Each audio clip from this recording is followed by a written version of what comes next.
So, just to bring it all around here, the great exhibit which we must always keep in front of ourselves and our critics is the mystery of the human mind and body.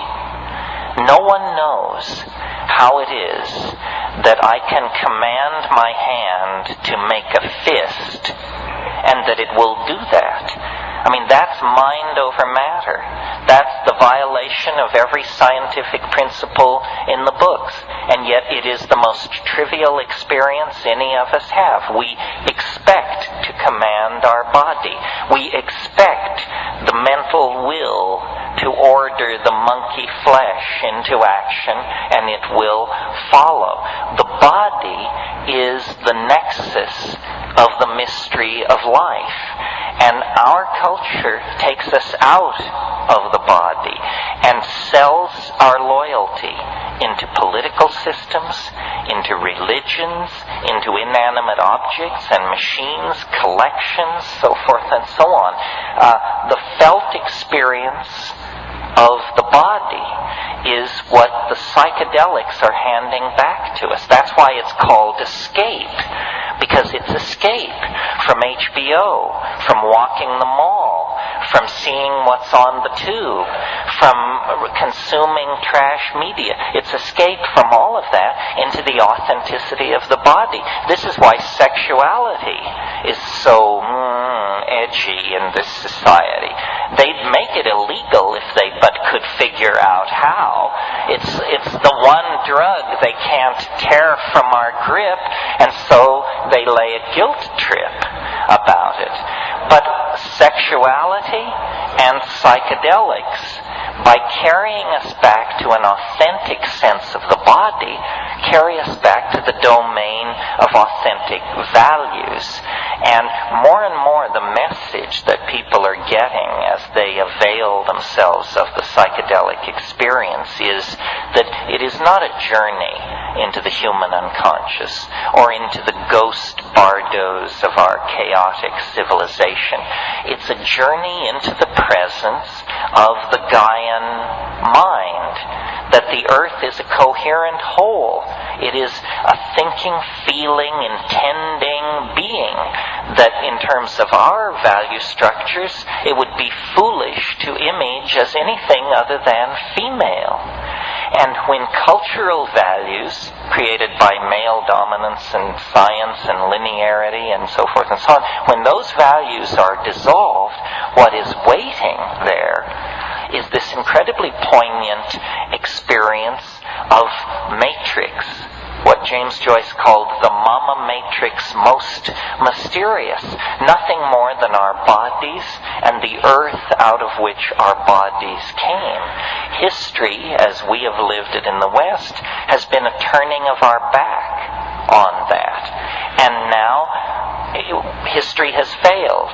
Western cultural institutions, having become global cultural institutions, now show themselves to be adequate to inspire, lead, or carry anyone into a future worth living in. At this moment, then, this reconnecting to the Gaian mind becomes a kind of moral imperative. So this whole drug issue is not an issue even about criminal syndicates or about untaxed billions or about the mental health of our youth or any of that malarkey. I mean, my God, the most destructive drugs known to the species are peddled on every street corner without restriction.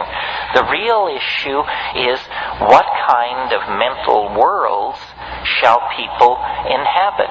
What kinds of hope shall be permitted? What kind of value systems shall be allowed? And the value systems that aggrandize the possession of things, the tearing up of the earth, competition, classism, racism, sexism, have led us to the brink of catastrophe.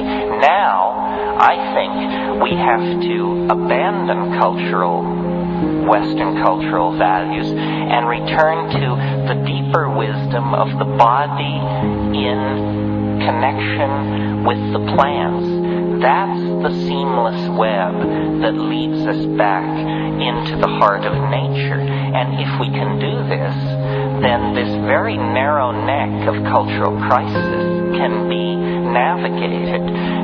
Very little of the past can be saved. The architectonics, the machines, the systems of monetary exchange and propaganda, the silly religions, the asinine aesthetic canons, very little of that can be saved. But what can be saved is the sense of love and caring and mutuality that we all put into and take from the human enterprise. You know, there's a Grateful Dead song that says, you can't go back and you can't stand still. If the thunder don't get you, then the lightning will. And we now hold, through the possession of these psychedelics, catalysts for the human imagination of sufficient power that if we use them, we can deconstruct the lethal vehicle that is carrying us toward the brink of apocalypse.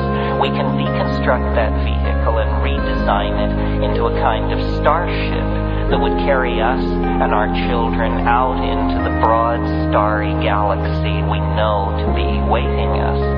But it's a cultural test. Nature is pitiless. Intelligence is a grand experiment upon which a great deal has been risked. But if it proves inadequate, nature will cover it over with the same kind of cool impunity that she covered over the dinosaurs and the trilobites and the crossopterygian fishes and all those other folks who came before.